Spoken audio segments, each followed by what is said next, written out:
Lo que vamos a hablar esta noche y compartir es sobre la libertad en Cristo. Y este tema es para personas que quizás nunca escucharon hablar de Dios o para los que hace años que conocen a Cristo, porque hablamos de algo que ya vamos a ver cómo el apóstol Pablo tiene que llamarles la atención a los hermanos de Gálatas. Ahí vemos la cita, Gálatas 5, 1 al 11, es el texto en el que vamos a meditar. Y en estos textos, y en todo el libro, Pablo tiene que escribirle a los hermanos en Galacia, a los Gálatas. Él ya había pasado, les había testificado del Evangelio, ellos habían recibido a Cristo en su vida. Sin embargo, en estos momentos donde él le manda la carta, se la envía porque había una nueva doctrina que andaba dando vueltas y que no era bíblica. Esta doctrina era traída por los que llamaban los judaizantes. Eran personas que hablaban de que podemos obtener la salvación con Cristo, pero también por el cumplimiento de la ley. También mediante la circuncisión, que era un mandato que Dios le había dado en la ley. Entonces Pablo tiene que escribirle la carta para poder aclararle un poco toda esta situación. Y durante varios capítulos, él le va haciendo énfasis en esta enseñanza errónea que ellos estaban recibiendo y que los había confundido a las personas que habían aceptado a Cristo. Los había confundido. Y en el capítulo 4, que vamos a tomar un poquito como el contexto de qué es lo que viene diciendo Pablo, para después arrancar con el capítulo 5 de Gálatas, que nos habla de la libertad en Cristo, con Cristo. Y en el capítulo 4, a través de todas estas enseñanzas erróneas que ellos estaban recibiendo, Pablo les escribe un poco ofuscado, un poco enojado.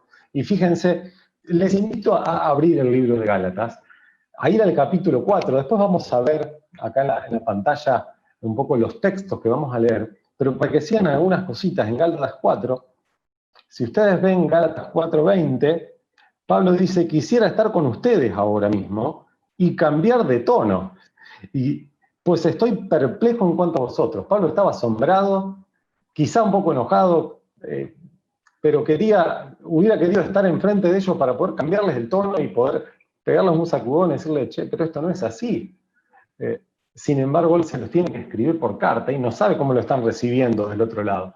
Y él dice: yo quisiera estar ahí con ustedes para cambiar de tono y que ustedes puedan escucharme y que esto que les estoy diciendo lo puedan escuchar de mi voz, de mis palabras. Y a continuación, en el versículo desde el 4:21 hasta el final del capítulo 4, Pablo les tiene que hacer una comparación, una alegoría, mostrarle como dos imágenes que a ellos le den a entender en qué se estaban equivocando.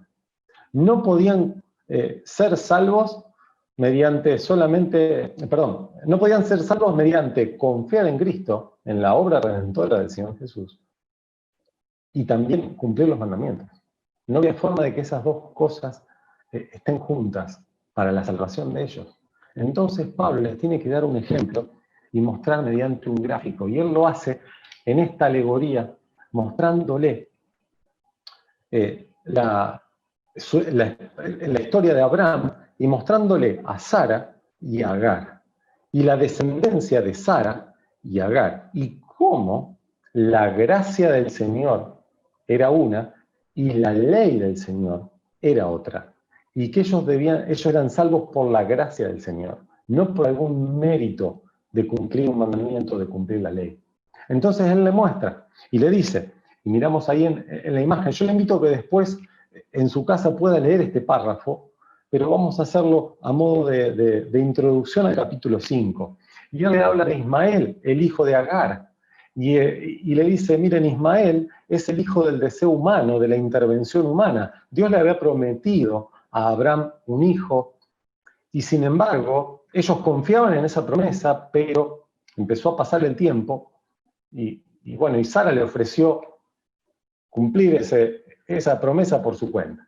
Le ofreció tener un hijo con su sierva, que era Agar, y de allí nació Ismael, hijo del deseo humano, de la intervención humana. Sin embargo, Pablo les dice, el paralelo es que Isaac es el hijo de la promesa.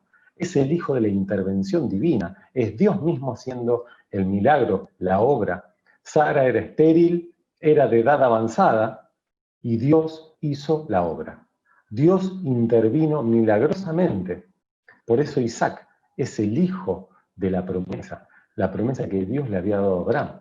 Y les dice, Ismael es el hijo de la esclava, de Agar, pero Isaac es el hijo de la libre, Sara, de su esposa. Ismael representaba el pacto de la ley, donde ellos eran hechos justos ante Dios por el cumplimiento de la ley y los sacrificios. Esto pasaba en el Antiguo Testamento. Para ellos, ser hechos justos delante de Dios, ellos debían cumplir la ley. Debían circuncidarse, debían asistir al templo, debían cumplir los mandamientos, los estatutos, debían cumplir la ley. Y cuando fallaban, dejaban de ser justos delante de Dios, necesitaban los sacrificios que los limpien y volver a ser hechos justos delante de Dios, cumpliendo la ley y los sacrificios. Sin embargo, le dice Pablo, Isaac representa el pacto de la gracia. Jesús pagó el precio por nuestro pecado. No necesitamos hacer nada a cambio. Jesús murió en la cruz siendo el Hijo único, unigénito, único en su género de Dios. Siendo Dios y siendo hombre, pagó el precio en la cruz, muriendo sin tener pecado para limpiar mis pecados y el de cada uno de nosotros. Pacto de la gracia. Y por último, él le habla de la Jerusalén terrenal, haciendo énfasis al pueblo judío como aún a continuación, no solo en ese momento, a continuación, trataban de lograr la justicia de Dios a través de cumplir los mandamientos. Sin embargo, después le habla de la Jerusalén celestial, que es dada por gracia divina. Y Pablo les estaba diciendo, bueno, presten atención, porque ustedes son hijos de la promesa, son hijos de Isaac, son hijos de la gracia, sin embargo viven como si fueran descendientes de Ismael, hijos de la ley. Y en este contexto, el último versículo del capítulo 4 de Gálatas, dice el 31, de manera, hermanos, que no somos hijos de la esclava, somos hijos de la libre. Le está diciendo Pablo, hermanos, somos salvos por la gracia de Dios. No somos salvos por ningún mérito que podamos hacer. Y en este contexto, les escribe el primer texto de Gálatas 5. Y este texto fue un antes y un después en mi vida, porque dice el texto así, estad pues firmes en la libertad con que Cristo nos hizo libres, y no estéis otra vez sujetos al yugo de la esclavitud. Si uno piensa en el libro de Gálatas, este quizás es el texto principal. Si busca comentarios bíblicos y le da un texto importante o principal de Gálatas, muy probablemente llegue a este texto. Y como vemos en la primera parte, dice, estén pues firmes en la libertad con que Cristo nos hizo libres. Querido hermano, cuando entregamos nuestra vida a Cristo, cuando reconocimos nuestro pecado, cuando nos arrepentimos del mismo y reconocimos que Dios es el único que nos puede salvar, que Cristo es el único que nos puede limpiar, el Espíritu Santo entró en nuestras vidas y nos hizo libres de la cadena del pecado, de las cadenas del pecado. Ahora, esto que dice a continuación también es algo que nos abre los ojos. Y no estéis otra vez sujetos al yugo de la esclavitud. Claramente Pablo está diciendo, ojo queridos hermanos, porque ustedes pueden ser libres de las cadenas del pecado y ser salvos, pero estar otra vez sujetos a la esclavitud. Ser otra vez esclavos del pecado. Y es una alerta para nosotros, es un llamado de atención, porque a muchos nos ha pasado y a muchos les ha pasado de aún conociendo a Cristo, haberse alejado del Señor y de volver a estar sujetos a esclavitud del pecado. Sea dando rienda suelta a nuestros deseos y apartándonos de la congregación, de la iglesia, o también estando en las reuniones, sentado en las reuniones, escuchando la palabra, quizá estando en este Zoom, en una reunión de domingo, quizá estemos siendo esclavos, encadenados por el pecado. Y vamos a desarrollar qué es lo que Pablo dice y les dice a los Gálatas para no estar sujetos otra vez al yugo de la esclavitud.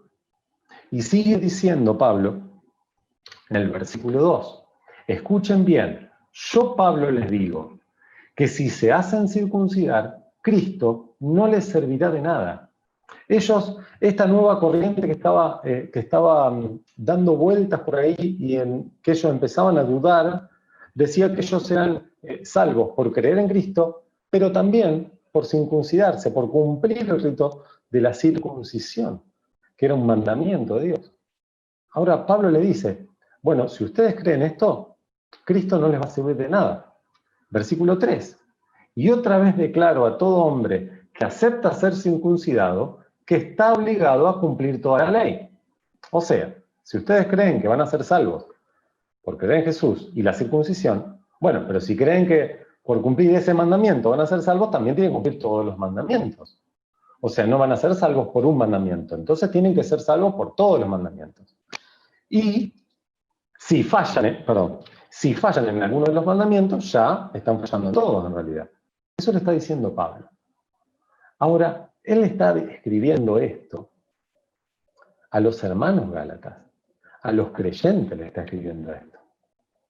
Fíjate lo que dice el versículo 4, y acá nos vamos a detener un poquito más. Les dice, ustedes, los que quieren ser reconocidos como justos por cumplir la ley, se han apartado de Cristo, han rechazado la generosidad de Dios. Te invito a leerlo en la versión Reina Valera. Yo traté de tomar por ahí los textos más clarificadores, en distintas versiones. Pero lo que dice la Reina Valera, si usted tiene la misma Biblia que yo, en el versículo 4, dice, de Cristo os desligasteis. Los que por la ley os justificáis, de la gracia habéis caído. Han caído de la gracia. Y este texto genera mucha confusión en el ambiente cristiano. Porque en realidad hay tres formas de interpretar, hay tres formas en que las personas interpretan este texto. Y vamos a aclararlo para tener una correcta interpretación de este texto. ¿Cómo es? ¿Se puede caer de la gracia de Dios? ¿Se puede, siendo salvo, perder la salvación? Y hay una corriente que analiza este texto y dice que muchos creen que Pablo lo que enseña acá, de manera errónea, en realidad, esta interpretación, es que alguien verdaderamente salvo y luego de caer en pecado, por ello cae de la gracia. Sin embargo, el texto nunca habla de caer en pecado. Esta es una primera contradicción en esto. Pero lo que refuta esa forma de ver y analizar el texto es que contradice totalmente lo que dijo Jesús. Jesús dijo, de tal manera amó Dios al mundo que ha dado a su Hijo unigénito, Jesús le está hablando a los discípulos, hablando de él, ha dado a su Hijo unigénito para que todo aquel que en él crea no se pierda, mas tenga vida eterna. Así que no podemos tener esta concepción. La salvación no se pierde. No puedo ser salvo y después perder la salvación. Si no, iría en contra de lo que Jesús mismo dice en su palabra. O sea, la palabra misma de Jesús, de Dios, iba en contra de este texto. Bueno, esta interpretación es errónea. Otros piensan que cuando Pablo le está hablando a los Gálatas, le está hablando de personas que han sido salvos por fe, pero luego se ponen bajo la gracia para mantener su salvación o para lograr la santidad. Y esto tampoco tiene que ver con lo que dice el texto, porque si no, iría en contra de lo que es la gracia de Dios. La gracia de Dios es que somos salvos por gracia de Él, que la salvación es un regalo, eso es la gracia, es un regalo que Dios nos ofrece, que Dios nos da. No hay mérito, no hay nada que podamos hacer nosotros. Así que esta interpretación tampoco es escritural. Lo que en realidad dice este texto, y si ustedes leen esta versión, acá Pablo deja de hablarle a los hermanos porque él les dice, y acá vamos a ver cómo se usan las comas, les dice ustedes, ¿quiénes? Ahora le está hablando a los que quieren ser reconocidos como justos por cumplir la ley. Él le está hablando a las personas que quizás estaban en la iglesia, estaban en la congregación, se juntaba, se reunía con ellos, pero que no eran creyentes, Eran personas que creían que iban a ser hechos justos por cumplir la ley. A eso les dice, se han apartado de Cristo, han rechazado la generosidad de Dios, han rechazado la gracia de Dios. Personas que no creían en Cristo, que creían que por cumplir la ley iban a ser salvos. Y acá hay dos escritores, hay Hogan Vine, que lo expresan con mucha claridad. Dice, Cristo ha de ser o bien todo o bien nada para el hombre. No le es aceptable ninguna confianza limitada o ninguna adhesión parcial. El que es justificado por la gracia del Señor Jesucristo es un cristiano. El que trata de ser justificado por las obras de la ley no lo es. Queridos hermanos, queridos amigos, solamente somos salvos por la gracia de Dios. No hay otra forma. Si creemos que por asistir a una iglesia, por orar, quizás por estar escuchando la palabra o cada domingo ir a la iglesia, no somos salvos por eso. Somos salvos por la gracia de Dios. Porque Cristo pagó el precio en la cruz por vos y por mí. No por nada que yo pueda hacer. Pablo le está diciendo y le está recalcando eso. Y sigue, versículo 5. Nosotros, en cambio, por obra del Espíritu y mediante la fe, aguardamos con ansia la justicia que es nuestra esperanza. Ahora, ven que cambia, él dice nosotros. Le habla él a los cristianos. Nosotros, en cambio, por la obra del Espíritu y mediante la fe, aguardamos esa justicia que es nuestra esperanza. Pues en Cristo Jesús, ni la circuncisión ni la incircuncisión valen nada. Ninguna acción, ninguna buena obra que usted pueda hacer o que no pueda hacer, valen, sino la fe que actúa por medio del amor. Esto es lo que vale para ser salvo. Y si hay alguien que está mirando, escuchando este mensaje, conectado, y es la primera vez que escucha de Cristo, no somos salvos por nada que podamos hacer. Ni por leer la Biblia, ni por orar 3, 4, 5 veces al día, ni por asistir a una iglesia, ni por hacer el bien. Todo eso está bien, pero eso no nos salva. El pecado que hay en nuestro corazón solamente lo puede limpiar Cristo. Solamente puede limpiar nuestro pecado su gracia. El Señor en su gracia ha entregado el Padre a Jesús a morir en una cruz, siendo Él sin pecado, para limpiar mis pecados. Esa es la única forma, es el único camino. Cristo, creer en Cristo. Y sigue Pablo escribiéndoles y le dice, ustedes estaban corriendo bien. ¿Quién los estorbó para que dejaran de obedecer a la verdad?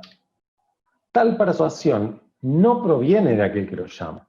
Esto que le están inculcando no viene del Señor, no es de arriba.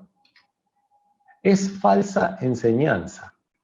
Esa falsa enseñanza es como un poquito de levadura que impregna toda la masa.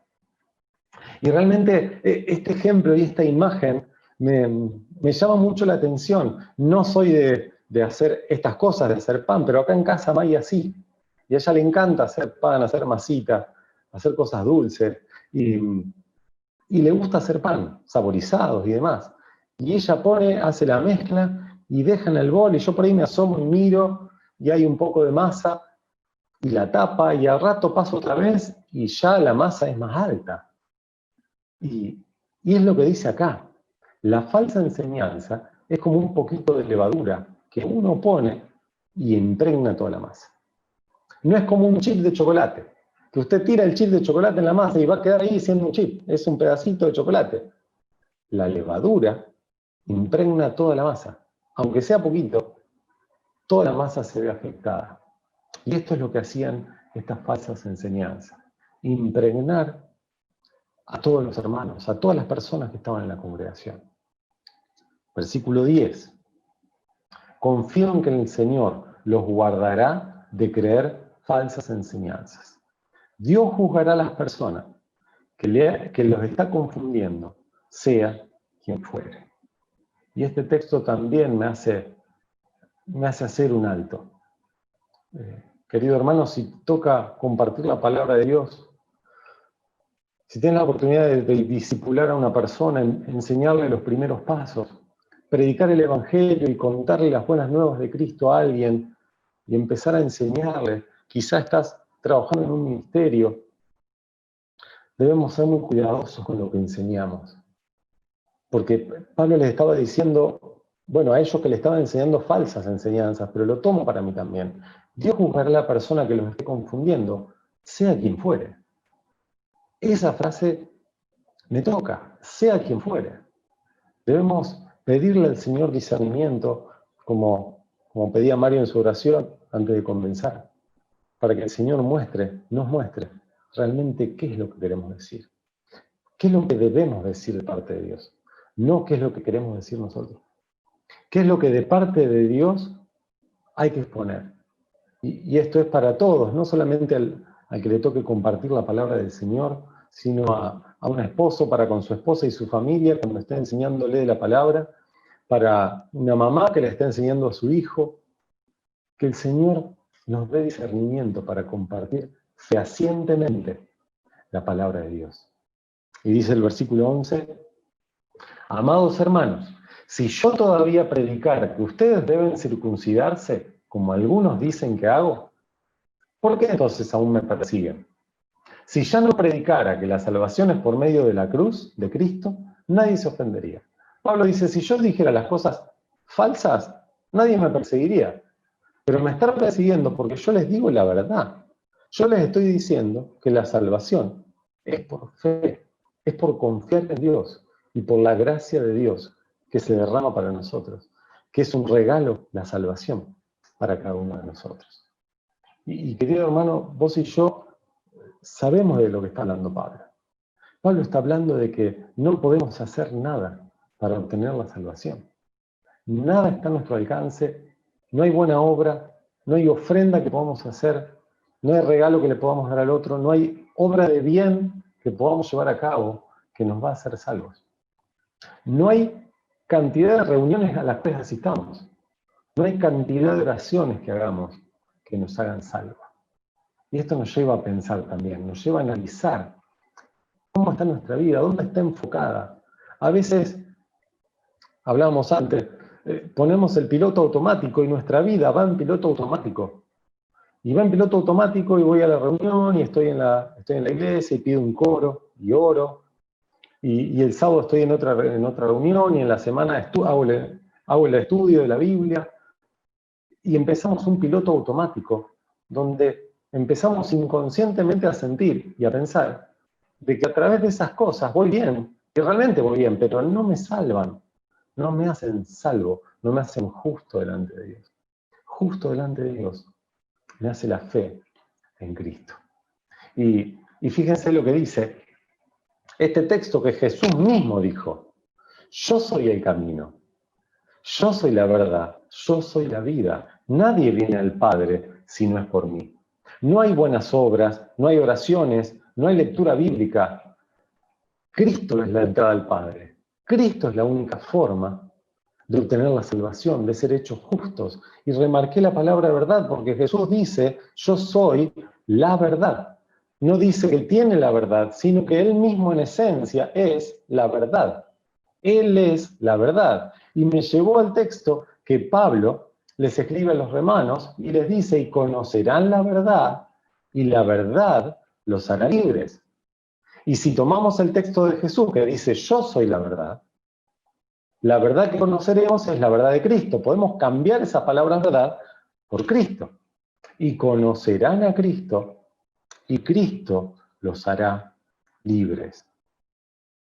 También Pablo le escribe a los Corintios, porque el Señor es el Espíritu, y donde está el Espíritu del Señor, allí hay libertad.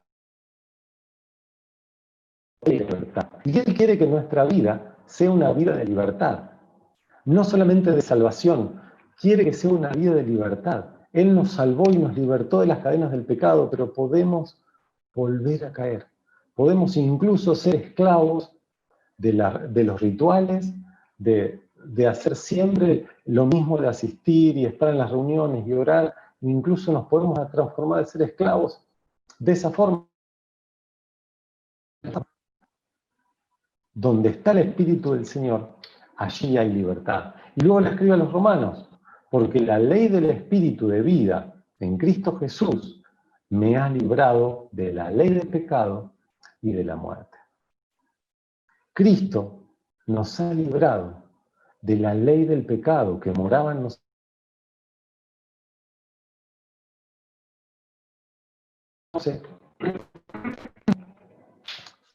que no podemos hacer nada para obtener la salvación, que somos pecadores de los corazones. Cuando reconocemos nuestro pecado, el Señor entra de esa ley del pecado que nos encadena, de la cual no podemos salir solos, y de la ley de la muerte, de esas leyes. Por eso dice Pablo a los Gálatas, entonces, firmes en la realidad con que Cristo los hizo libres, y no andéis otra vez. Pablo les está diciendo, queridos Gálatas, estén firmes. Y nos dice en estos, hermanos, estemos firmes. El Señor nos está diciendo, querido hermano, está firme. Tenés que estar firme en la libertad. Debo estar firme en esa libertad, porque soy propenso a poder otra vez volver a ser esclavo del pecado, los rituales, de asistir a la iglesia, de orar, de leer la Biblia, pero como forma rutinaria de tener el piloto y no de estar pensando en la gracia de Dios que cada día nos va cambiando. Estemos firmes. Pero dice abajo también, y no estéis, que podamos tener una vida en la cual estemos firmes, para no estar otra vez sujetos a los engaños que el enemigo pueda proponernos o trazarnos. Ahora, y no estar otra vez atado al yugo de la esclavitud, rituales, del pecado. Y como cristiano yo creo que no es algo que crea porque ocurrencia mía, sino que lo que dice Filipenses, capítulo 2, versículo 12, nos dice esto. Así que, amados míos, tal como siempre habéis obedecido, no solo en mi presencia, le está diciendo Pablo a los filipenses, no solo que obedeciste cuando yo estaba con ustedes, sino ahora mucho más en mi ausencia. Ocúpense de vuestra salvación con temor y temblor. ¿Y qué significa esto de ocuparse de la salvación? Ocúpense de estar cerca de Dios. Ocúpense de estar cerca a la izquierda, de no alejarse. Ustedes deben ocuparse de estar cerca del Señor. Eso es ocuparse en la salvación. No van a perder la salvación, pero ocúpense en estar cerca de Cristo. ¿Saben por qué? Porque el Señor, si nosotros estamos cerca de Él, nos da, el estar cerca de Cristo, el Señor nos da muchos beneficios, donde rescato tres beneficios. Primero, que Él transforma nuestros pensamientos. Usted quizá haya escuchado este texto. Dice Romanos 12:2. No os conforméis a este siglo, no tomes la forma de este siglo, de lo que las personas en general hacen. No tomes esa forma pecaminosa, sino transformaos por medio de la renovación de vuestro entendimiento, de vuestra mente, sino que Dios transforma nuestra forma de pensar, nuestra forma de ver las cosas, para que comprobéis cuál es la buena voluntad de Dios, agradable y perfecta. El Señor transforma nuestros pensamientos. El estar cerca de Él hace de que Él transforme nuestros pensamientos a su forma, a su manera. Cuanto más cerca estemos del Señor, más vamos a pensar como Él. Más nuestra mente va a estar pensando en lo que Él piensa y alineado con su voluntad, con su camino. y alejado de cualquier engaño del enemigo, porque estamos cerca de Él y Él cambia nuestra forma de pensar. Él transforma nuestros pensamientos, pero también transforma nuestras emociones. Y acá volvemos a Filipenses, el texto a continuación del que vimos anteriormente. Él dice, porque Dios es el que en vosotros produce así el querer como el hacer por su buena voluntad. Y me quedo con la primera parte. Él produce en ustedes, dice Pablo, el querer. Él cambia nuestro querer. Él cambia nuestras emociones. Él cambia nuestro interior para que nosotros tengamos el deseo de leer la Biblia, por ejemplo, tengamos el deseo de orar, tengamos el deseo de estar cerca de Él, de ofrendar, de ayudar al prójimo. Él cambia nuestro interior, nuestras emociones, nuestro querer. Y acá es donde entran en juego los hábitos. Los que son conocedores de esto dicen que para lograr formar un hábito tardamos entre 21 y 60 días y en general hablan de 6 semanas, entre 40 y 45 días en formar un hábito. Y esto lo vemos rutinariamente, cuando usted pone el despertador y se levanta. A mí me pasa, bueno, ahora soy docente y ahora estamos en vacaciones, en receso, pero me pasa durante el año que uno pone el despertador a una hora, a cierta hora, y todos los días se levanta a esa hora. Y cuando empiezan las vacaciones y debo cortar el despertador, y digo, bueno, hoy puedo descansar hasta media mañana, de pronto son las 8 y abro los ojos. ¿Por qué? Porque venía acostumbrado a esa rutina, a ese hábito, a esa forma, a ese tiempo. Y nos pasa con todas las cosas. Necesitamos formar hábitos saludables espiritualmente. Necesitamos crear hábitos de oración, de lectura de la palabra de Dios, pero no como obligación, sino porque queremos estar cerca de Él. Queremos retener, como decíamos antes, no retener, sino ocuparnos de nuestra salvación, ocuparnos de estar cerca de Él.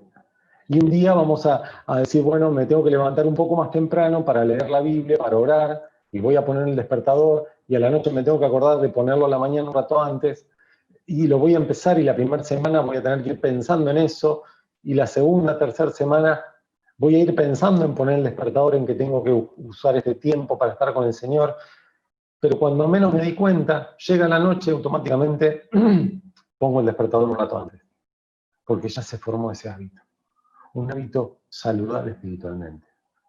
Porque necesitamos pasar tiempo con Él, estar cerca del Señor, no por obligación, sino porque Él transforma nuestros pensamientos, Él transforma nuestras emociones y por último Él transforma nuestra voluntad. Y volvemos al texto de Filipenses 2:13, porque Dios es el que en vosotros produce el querer, cambia el interior, nuestras emociones, como el hacer. Él cambia y transforma nuestra voluntad, nuestras acciones. Él cambia la forma de pensar, nos cambia la forma de ver las cosas, nos da discernimiento espiritual. Acá es donde necesitamos cada día de discernimiento espiritual para saber decidir. Cambia nuestros sentimientos. Empiezo a sentir ese sentimiento negativo cuando voy a hacer algo que no corresponde, algo que está mal, porque el Señor cambia nuestros sentimientos y cambia nuestra voluntad. El Señor, como dice 2 Timoteo, no nos ha dado un espíritu de cobardía, sino un espíritu de poder. Él nos dio el poder. Él es el que nos da el poder para actuar, para tomar las decisiones correctas, porque Él cambia nuestros pensamientos, cambia nuestras emociones y cambia nuestra voluntad. Por eso, hermano, te invito a tener estos últimos minutos, 2, 3 minutos, en el que podamos tener un momento de oración personal, de poder ponernos cara a cara con el Señor, y quizá hay pecado que debamos confesar, quizá vemos que nuestra vida está siendo rutinaria y necesitamos acercarnos otra vez al Señor, necesitamos reenfocarnos, necesitamos otra vez volver a depender de Él. Necesitamos que Él cambie nuestros pensamientos, nuestras emociones, que cambie nuestras acciones. Lo necesitamos presente en nuestra vida. Necesitamos cada día estar más cerca de Él. te invito a tener este momento de oración. Y quizá en esta noche haya alguien que escucha por primera vez el mensaje de Dios. Y realmente te das cuenta y nos damos cuenta de que no hay cosa que podamos hacer que nos salve, no hay buena obra, no hay mandamiento que obedecer que nos salve de la condenación eterna. Solamente la gracia de nuestro Señor Jesús. Solamente Él en esa cruz, entregando su vida por tus pecados y por los míos. Y Dios no nos exige nada, pero hay algo que debo hacer, debo reconocerle, debo tener fe en Él, debo creer que Él es mi única salida, mi única salvación. Él es el único que puede limpiar mi pecado que me aleja de Dios. Es el único que puede cambiar mi vida, librarme de las cadenas del pecado. ¿Querés entregar tu vida al Señor? ¿Querés entregar todo tu ser a Él, sabiendo que no puedo hacer nada? Que así como voy a la condenación eterna. Sin embargo, el Señor me da la salida. Él es el camino. Él es la verdad y Él es la vida. Él puede levantarnos. Y te invito a que puedas entregar tu vida a Él. Que puedas confiar en Él como tu único Salvador. Necesitas confesar tu pecado, reconocerte ante el Señor como pecador y pedirle a Él que limpie tu vida y que haga de vos una nueva persona. Te invito a tener este momento de oración personal para estar cara a cara con Dios, para nuestros corazones, en la profundidad de nuestro ser, poder hablar con Él. Quizá cosas que confesarle, quizá errores quizá nuestra vida está por un rumbo equivocado, necesitamos redireccionarla a Él. Te invito a tener unos minutos de oración y luego vamos a orar juntos.